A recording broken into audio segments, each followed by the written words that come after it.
Hi everyone, I hope you're all doing well and thanks for being here. It's definitely been a while since my last video, but I've actually had two false starts, and that's something I've had happen to me before as well. And it's where I'll start a reading and then it just sort of fizzles, and it's not that there's no storyline, I just start feeling like it's pointless. So it's weird. And I guess my feeling is maybe it's like the energy has shifted and the reading isn't relevant anymore, something like that. And even that is weird to me because I do plan for these to be timeless readings. So I kind of wonder, well, why would it not be relevant for someone out there at some point in the future, along at some point in their journey? So I don't really understand it fully, but it has happened a couple of times now. Um, and maybe it's because there's only really a few people who regularly watch my videos. So the message maybe has to be valid for that group in particular. Yeah, I don't know. Like I said, I don't fully understand, but this seems to happen where some videos go straight to being recorded and uploaded, and then others just don't make it to that point at all. But anyway, this is my third attempt in this particular cycle. So I've started with the new spread and we'll just see where we go with it. So this is a timeless reading that's for somebody out there, or maybe it isn't based on what I'm saying. But anyway, my intention is that, as with all these readings, my intention is that it will find the person or the people it's meant for and at the right time. It's definitely not something I intend to be for everyone. So if the storyline that emerges isn't resonating with you, don't take it. It's probably not your reading. You can definitely still watch the whole reading. It's always an intention of mine that if anyone's drawn to one of my readings, they'll gain something from it. That could be an insight, a piece of wisdom, or just the opportunity to see something from a different perspective. So if you are here, I think you're meant to be here, and we'll get started with the reading shortly. Before we do, we'll just do our love pause, which is where we pause the video and send some love out into the universe. And you can also do this as a Ho'oponopono prayer instead, and that would be saying the 4 sentences: thank you, I love you, I'm sorry, and please forgive me. So thanks to everyone who takes part in this. The time to pause is now, and my reading will start on the next slide. Right, so this is the spread that we've got for this reading. If you're interested in the decks I've used, I'll have them listed in the description box. This tarot deck is kind of a cute, cartoony sort of deck. It seems to loosely resemble the Rider-Waite-Smith imagery, but it is different. So we'll see how things come through. The cards that showed up today are fascinating.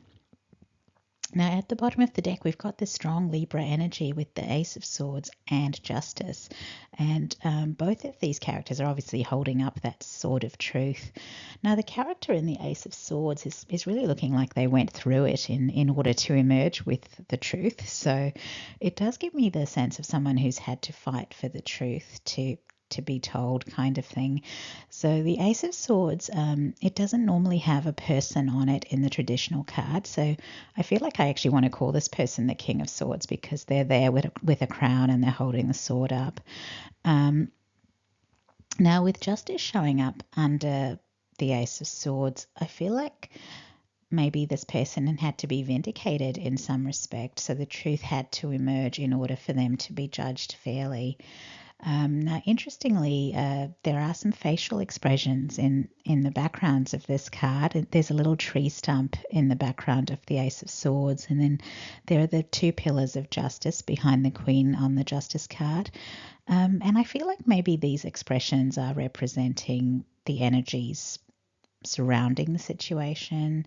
So that little tree stump seems to have like a shocked expression on their face, and then the 2 pillars of justice, like one looks angry and the other one looks sad. So I feel like really this has been quite an emotionally charged experience is what I'm thinking. Something quite sort of full on has happened here. And even looking at the Queen of Swords on this Justice card, you know, her eyes look like they're bugging out. So I get that feeling like she hasn't seen something like this before either. So there's something crazy that's happened here. But looking at this Queen, she's also got, it looks like an all-seeing eye over her third eye chakra region. So I do feel like she's definitely seen everything she needed to see to make the right decision. So she knows that the decision she's making is the right one, it's the fair one, it's the truth, and with those scales of justice, it's the right decision. So wow, what an interesting start. it is still looking like a good story, though, because the right outcome was reached, and the King of Swords was able to prove what the truth was, even if it was a difficult process and it was difficult to get that truth out. Now, the main spread was quite interesting as well because this deck has two bonus cards. One's called Sad Squirrel and one's called Happy Squirrel. Now, this deck has been shuffled lots of times, so I really wasn't expecting them both to come out, even if, you know, they came out in random order. But literally the first two cards I got were Sad Squirrel and Happy Squirrel. So I was like, wow.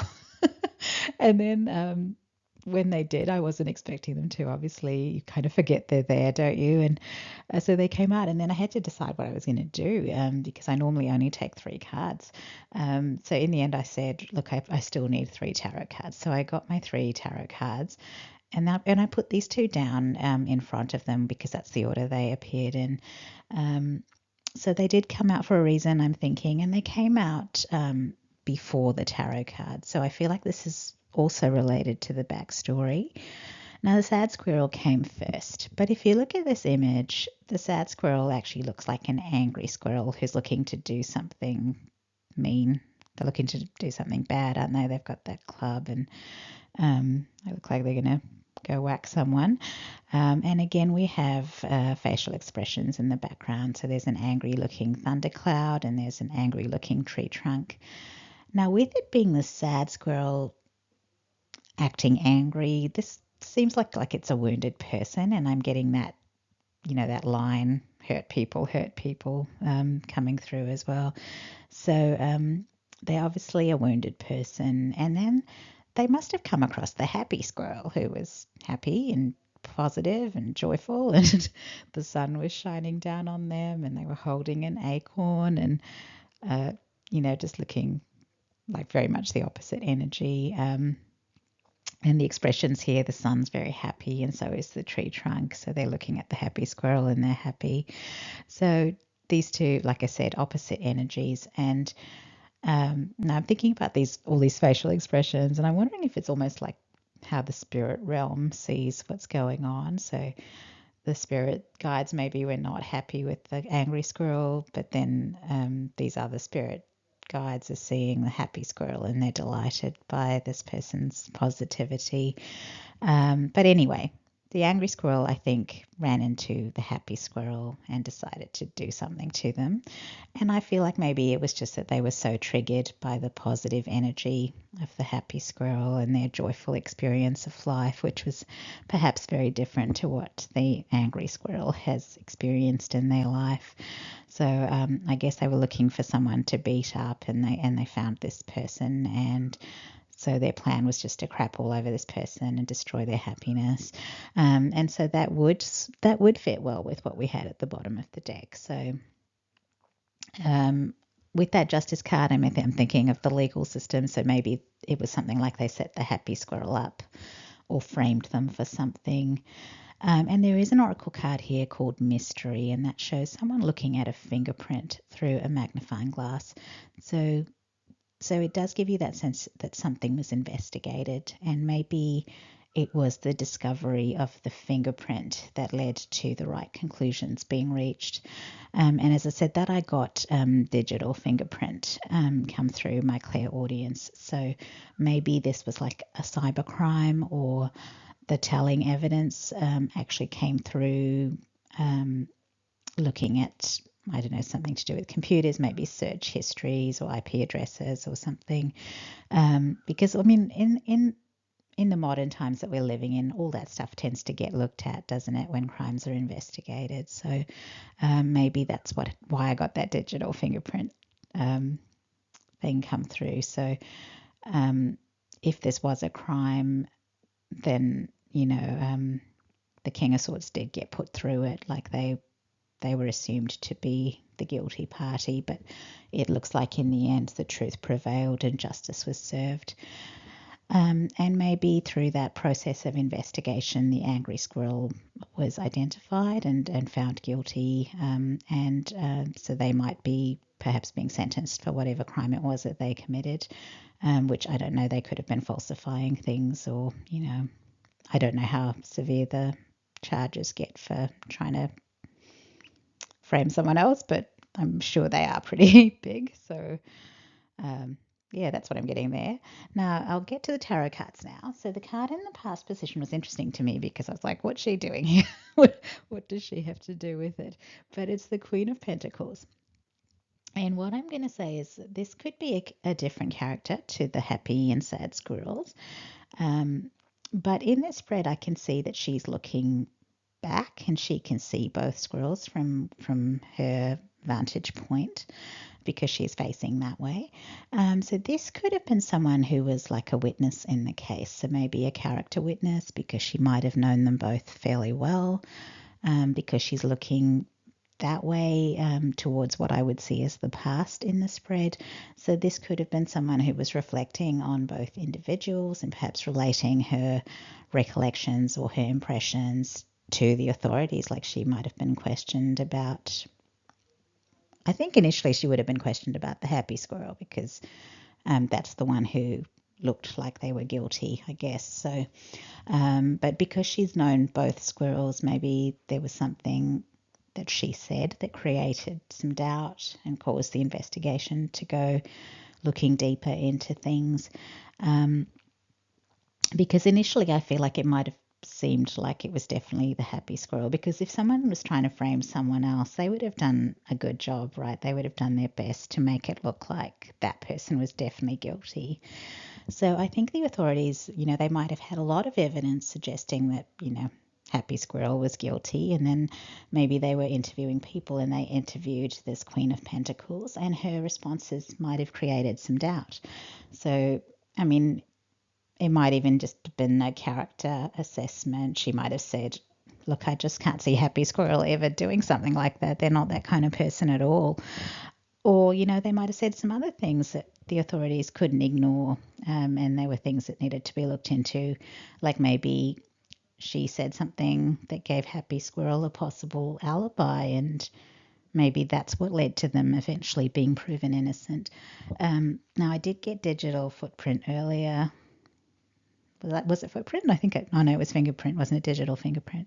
Anyway, I feel like maybe the Queen of Pentacles could have suggested that there was a particular system or database that the authorities could use to check certain details, and so it was that random source of information that might have shown that Happy Squirrel actually couldn't have done the things that they were being accused of, and maybe it was that source that drew the authorities' attention over to Angry Squirrel because maybe their name kept coming up instead. So yeah, I feel like whoever this Queen of Pentacles is, they must have had an important role in the story. But the other thing with the Queen of Pentacles is that this is someone with a really stable energy. So it's earth sign energy. So it's someone who's very calm, very grounded, very sensible. So someone who, like if you were interviewing someone, you would take them seriously as a witness because they're just not flaky at all. Like, they're very reliable, very to the point, no nonsense kind of person. So I feel like whoever this Queen of Pentacles was, she was seen as an important witness. She was taken seriously, and she was in a position to help the authorities out because she knew the squirrels and, she knew the story, I guess. So, and I'm sorry, I keep saying she because it's a queen on the card, but I tend to do that. Whatever gender I see, I tend to use the pronoun that works for that. But obviously, tarot cards are energy. So, the characters on cards can be any gender at all. So even this Happy Squirrel, who I'm kind of seeing as a King of Swords energy, that could be a woman as well, So ignore my he's and she's and see if it fits for you, I guess. Now, it's interesting that I was getting the King of Swords archetype for this Happy Squirrel as well, because that's actually someone I would see as honest and intelligent and having good judgment. So really, it's not giving me someone who would choose to commit a crime. Like they would just think, oh, that's a stupid thing to do. Why would I do that? Now, with the tarot, if I see the court cards in reverse, I might think about someone who's not operating in in integrity, but certainly with the kings and queens in particular, like I would normally read them as evolved energies who really don't need to play games to get what they want. So they obviously have their strengths, and they'll use their strengths and whatever abilities they have to make things happen for them. They don't need to, play games and manipulate things, and they don't need to do that because they are naturally evolved energies. Like I said, if it came out in reverse, I might say, oh, well, they're not using their strengths and abilities in a good way. But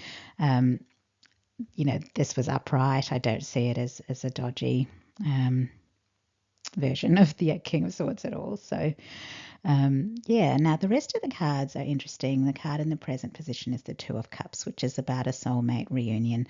So because this Queen of Pentacles has shown up as important, maybe this is something where the King of Swords and the Queen of Pentacles, they come together. And it could be they might not have been close in the past, but maybe it could be this experience has led them to get to know each other better. The king might have said to the queen, I mean, they might not have seen each other for a while if this was like a legal process, but maybe once it was done, the king might have said to the queen, thank you for what you did, you saved my life. And then maybe that led to ongoing contact, and they become friends, or maybe even become a couple. So the couple thing looks like a strong possibility because we do have obviously a king and a queen, but when you look over at the next card, we've got the Ten of Cups, and there actually are a couple of little ones here as part of this family. So it could be that these two do come together, and it's because of this experience, it brings them together, and they form this bond. There's a house in the Ten of Cups card that looks like it's in a country setting, obviously, and then we've got nature as an oracle card. So I can actually see, like, maybe this King of Swords, after what they've been through, that they choose to have a simple life away from it all, so they can recover from this experience. And the third oracle card here is an interesting one. So it's titled Reclaim Your Art. So maybe there's something the King of Swords had to give up on because of this experience they've been through, and they're going to get back to it. Now, for some reason, I'm drawn back to that acorn that the happy squirrel was holding, because acorns grow into big oak trees, don't they? So I guess in a squirrel card, you would think of the acorn being eaten, but I'm actually just thinking of the acorn as a symbol of something that has a lot of potential. So, excuse me. So maybe there's something the King of Swords could do that always had the potential to be very successful. And in fact, maybe that's one of the things, because it's quite prominent on this card, this acorn. So maybe that's one of the things that triggered the angry squirrel in the first place. So even it wasn't just the fact that the happy squirrel was this light-filled creature. It was also the fact that not only were they already a happy, positive person, they also had some kind of ability that was going to make them very successful as well. So I guess seeing that, it was perhaps very triggering for this angry squirrel, and that's what set all this off. But getting back to this Reclaim Your Art card, the message is here that they need to get back to it. So I feel like Spirit is saying, look, that angry squirrel might have tried to derail them, but it's time for them to get back on track and to shine at whatever it was that they were meant to shine at.